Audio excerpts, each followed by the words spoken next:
बिस्मिल्लाहिर्रहमानिर्रहीम। हम एक बहुत अहम पहलू यानी इबरत को नज़रअंदाज करते आए हैं। जंग, जहाद और इस्लामी सज़ाएँ, ये तीनों हमारे ईमान का हिस्सा हैं।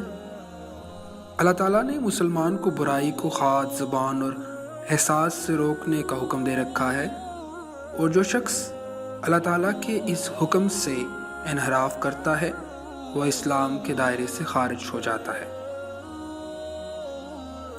आज के दौर में हमारे गिरदोपेश जो वाक़यात वक़ूअ-पज़ीर हो रहे हैं, जैसे चोरी चकारी, कत्ल गारत, बदफेली और बदकारी, इन्हें इबरत का निशाना बनाना निहायत ज़रूरी है।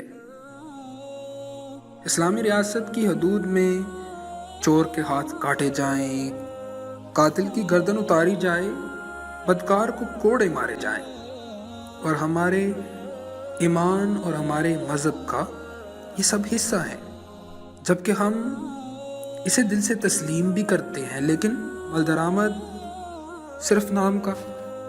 हम आज भी रसूल सल्लल्लाहु अलैहि वसल्लम की सीरत पर अमल दरामद शुरू कर दें तो इस्लाम और मुसलमान पूरी दुनिया के लिए काबिल कबूल होंगे।